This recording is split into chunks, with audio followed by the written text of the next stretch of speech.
numva ibyiza by'akarere ka Rulindo. Reka nkubwire ibitatse akarere ka Rulindo. Ni akarere gafite abayobozi barenze, n'abayobozi bazi kwita ku baturage.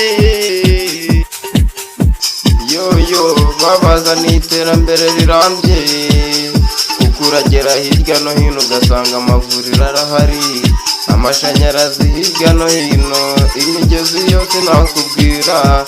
Ibintu by'iterambere rirambye byose biri kwihuta ku buryo bugaragara cyane, buri umwe wese arabireba akabyishimira ku buryo bugoye cyane.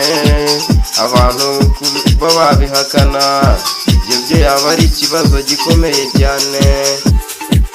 Yo, aka karere ka Rulindo karimo karazamuka mu iterambere. Nimwumva iterambere ndi kukubwira, utagira ngo ni iterambere riri hasi. Yaba amasantere, amavuriro byose birahari. Akarere karimo karazamuka buri munota. Rulindo gera, imihanda yose nakubwira, kuko uragera hirya no hino ugasanga za kaburimbo zose zirahari. Ariko by'umwihariko umurenge wa Ntarabana ndetse n'uwa Burega ko nta gahebuzo kuko birarenze. Harimo ibigo by'amashuri utabara, kuko urareba ugasanga hirya no hino hari urwunge rw'amashuri menshi cyane kandi ateye ubwuzu.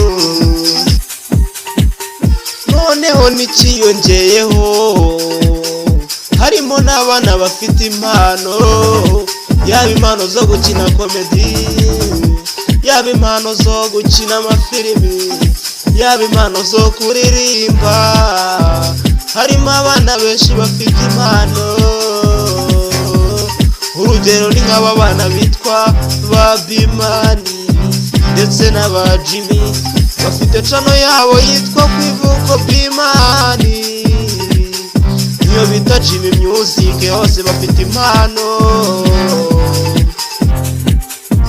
Dore abayobozi barabireba, ariko bizeye ko bagomba kubafasha, kuko aba bana bararenze. Ugezeyo ukareba ibintu baba bari kwikorera, ntabwo waharenga utabarebye, kuko iyo unyarukiye ukandika ijambo Kwivuko Bimani niba uhita ubona bwa mbere barimo bavuga ibintu bifite amagambo afite inyigisho, kuko nawe urabareba ukabona ko ari abana bazi icyo